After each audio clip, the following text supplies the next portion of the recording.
こんにちは。今日は私はね、ロルバーンで日記をつけ始めてそろそろ2年が経ちそうなんです。で、私今まで日記続いたことなかったんですけど、初めて2年も手帳というか日記を続けることができたので、なんで続けられたんだろうなっていうのを考えていきたいなと思っています。なんかざっくりチャプターつけてるような気もするので、タイムスタンプ見てみてもらえれば嬉しいです。では行ってみよう。ここにあるのが今続いている手帳です。これがね、2022年の12月から2023年の12月まで、まあだいたい約1年間続いていて、こっちが、今年の1月から、書き始めて、ほぼもう10月末まで続いてるっていう感じになってます。でね、私今まで日記って続いたことなかったんですよ。なんか普段も手帳はねずっと続いてます。スケジュールだったりタスクだったりっていうのはないと困っちゃうものなので、特に頑張ろうと思わなくても続けられるものだったんですけど、私のこれは人によると思うんですけど、私は日記って自分の生活に必須のものじゃないというか、これがないと困るとかいうことがないので、日記は全然続いたことなかったんです。で、過去のね手帳とかも見てみると、これ前ちょっと別の動画で紹介してた暮らし手帳なんですけど、例えばこの暮らし手帳は右側にタスクとか買ったものとかを書いてて、左側にちょっと日記っぽいことを書いたりみたいなことをしてたんだけど、それも続かない感じになるし、ほぼ日のね方眼ノートに日記を書くみたいなことをやってたりもしたんだけど、これもそんなに続かなくなってるみたいな感じで、日記がね全く続いてませんでした。なぜロルバーンだと2年も日記が続くようになったのかっていうことを私なりに考えてみました。でね、多分なんだけど3つあります。3ポイントで、1つ目は日付フリーだからだと思ってます。私スタートした時に、日記をね始めようとした時にほぼ日手帳から入ってるんですよ。でその当時日記といえばほぼ日みたいな、何でもない日を書き残すっていうのがほぼ日のねコンセプトだったと思うんだけど、それにすごくとらわれていて、日付入りのものに毎日書かなくちゃっていうルールに縛られてるみたいなところがあったんですよ。で実際このね私今手元にあるの方眼ノートなんですけど、昔はねオリジナルのサイズも使ったりもしてました。で使ってたんだけど、やっぱね日付入りだと書けない日のことめちゃめちゃ気になってくるんだよね。で気になってくるし、閉じ手帳だと書いてない日も書いている日も一律に全部保管しておくっていうことになると思うんですよ。で私これすごい自分の嫌な思考の癖なのかもしれないんですけど、何も書いてない空白の部分に保管をするっていうコストを払うのが嫌だなみたいな感覚があって、結局この一冊の全体の中で書いてるところが3分の2とかしかなかったら捨ててしまうみたいなことをしてたんですよね。だから日記を多少書いてあっても残すっていうことができてないみたいな感じでした。でそれがね日付フリーのロルバーン。ロルバーンって基本的にただのノートか、もしくはダイアリープラスノートで、日付の、毎日の日付が入ってるレイアウトって存在してないんですよね。でだから書きたいなと思った時だけ書いて、そうじゃない日は別に書かなければ何の余白も生まれないみたいな感じが多分私にはすごく向いてたんだなと思います。なんかね、今結構スロージャーナルとかそういうのもたくさん出るようになってると思うんですけど、日記続かない人、なんか日付なしっていうところに、手を出してみるっていうのはいいのかもしれません。はい、そして2つ目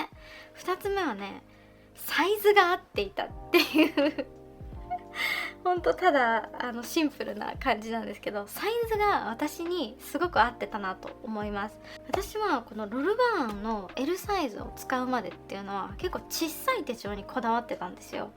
それこそこう入りがね、このほぼ日手帳とか、あとはトラベラーズノートみたいな手帳からこう日記の方に入っていってるんですよね。で、手帳って私にとってはやっぱり毎日持ち歩くものなので、ある程度小さいサイズじゃないと持ち運びできないが、持ち運ぶのが嫌になっちゃって逆に書かなくなっちゃうっていうイメージを自分に対して持っていたので、なので必ず A6 以下のサイズの手帳をこう使ってたんです。でも A6 よりも多分ね B6 ってすごくこう紙面が広くって、それが私に向いてた。で、なんでかっていうと、私自分があんまり日記のデコとかをそんなにするわけじゃないので、こう紙面をバランスよくシールとかで埋めるっていうことはそんなに重視してない。で、何を重視してるかっていうと、こういろんなところでもらってきたものとか思い出の版権みたいなものをもうバラバラにならないように貼って残したいっていう、こう欲求の方が強いんですよ。で、そういう時に A6 ってやっぱ小さくて、結構こうね大きめのフライヤーとかねもらって帰ってきたりとか、あと冊子とかそういうのをなんかこの中に入れ込むことっていうのがすごくこう難しくて、でそうなるとこう一部だけ切って残して貼るみたいな感じになっていくんですよね。でもなんかその一部だけ切って貼るようなことをするのほどこうコラージュとかデコに対して強い思いが持ってるわけじゃないから、そうなるとめんどくさくてやらなくなっちゃう。そうすると結局意外と何も貼ってないなみたいな感じに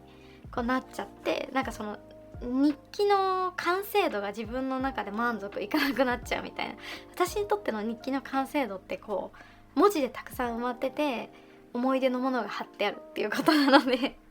そうだからなんかちょっとこう自分にとって満足いく日記の密度にならなかったっていうのが結構この A6 だとあるあるだったんです。だけどロルバーンって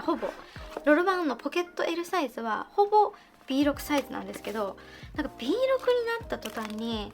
こういう風にね冊子を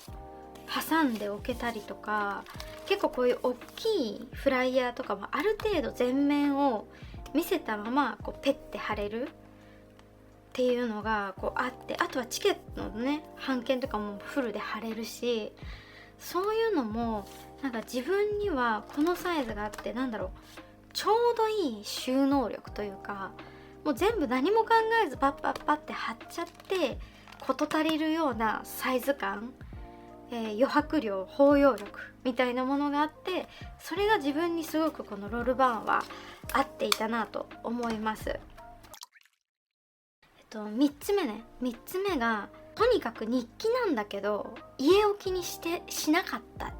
ていうところが大きかったなと思います。で、日記はなんか私のイメージだと家に置いていてこう夜に書くみたいな、そういうイメージをずっと持ってたんですよ。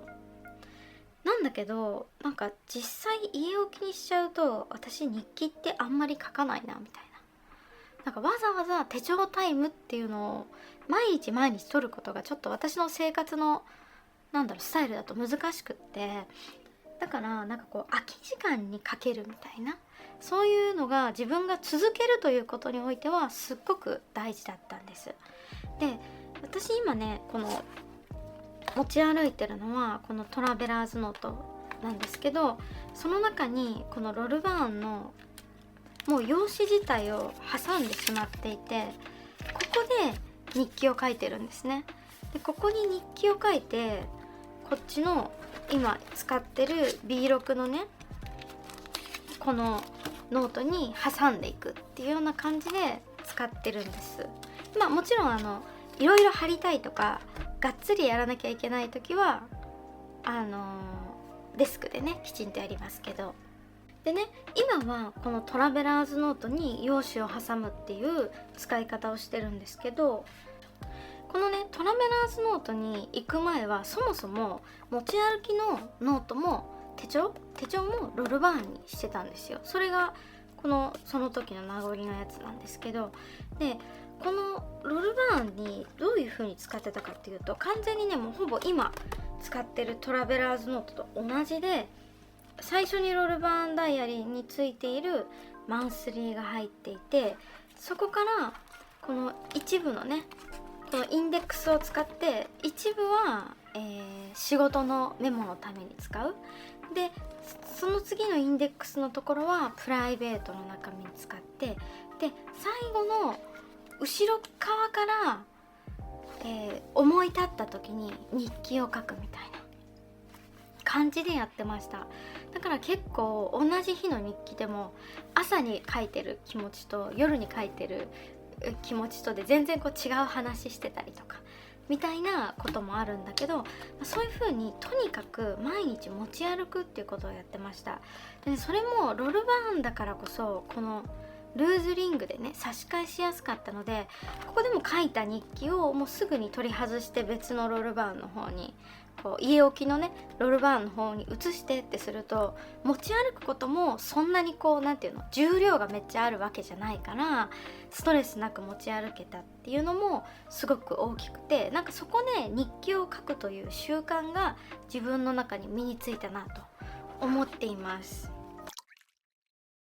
でね、今すごいわーっと喋っちゃったんだけど、私が分析する自分が2年も、手帳が続いた理由は日付フリーにしたこと、もう一つが B6 サイズという少し大きめのサイズに移行したことで、3つ目がとにかく持ち歩ける環境を整えているということです。はい、この3つになります。もしね今日記が続かないんだって思ってる方がいらっしゃったら、ちょっとそういう環境面で変えれる部分っていうのをちょっといろいろ試行錯誤してみてもらってもいいのかななんて思いました。それ以外にね心持ちみたいなところも多分あると思うんですよ。私の場合は昔すごいデコにやっぱほぼ日手帳の皆さんのねすごい素敵なインスタとか見てると、そっちに憧れてデコをとにかくやらなきゃみたいな感覚にね感覚が自分の中にあって、こういう風にすごいデコってた時もあったんですけど、もうデコることよりも文字を残すことの方が自分にとっては大事だなって思って、もうデコることにこだわらなくなったりだとか、あとは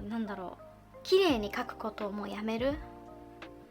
どんなに汚くても思ってることの方が大事だなっていう風にどんどん自分の気持ちが切り替わっていって、そういう残すこと以外の自分ルールみたいなのをどんどん取っ払っていったみたいなところもちょうど続けるっていうことにはプラスに働いたのかなと思います。もちろんね、私はその文字の方が大事だったから、書くことの方が大事だったからそういうことを切り捨てられたと思うんですけど、逆に私と違って文字を書くこと自体よりもデコることをやる方が自分にとっては心のリフレッシュになるっていう方もいると思うので、それはねちょっとその人の取捨選択のね自分に向いてるルールみたいなのがあると思うので、ただルールの数をなるべく減らすっていうのが続けやすくなるコツなのかなというふうに思いました。まだ2年しか続いてないんだけどそう、でもこれからね次3年目11月からねこの新しく買ったロルバーンダイアリーの方を、使っていきたいと思います。正直ねマンスリー部分は必要ないのでダイアリーである必要はあんまりないんだけど、やっぱ私1年をねセットでやりたいので、このダイアリーリングが欲しいんだよね。ダイアリーリングの方が通常リングよりもたくさん収納量があるので、やっぱダイアリーリングのものが欲しくて、日記用にはロルバーンダイアリーを使うという感じにしています。もちろんねこの継続している途中の年間のほぼ途中のタイミングっていうのはこの無印のリングにしてこう差し替えというか、こっちになんていうの、トラベラーズノートの入れてるロール版用紙からこっちにね入れ替えていくのをやりやすくしてるから、ほぼこっちのリングをねつけてることはないんだけど、最終的に完成版としてはねこういう状態に持っていきたいわけです。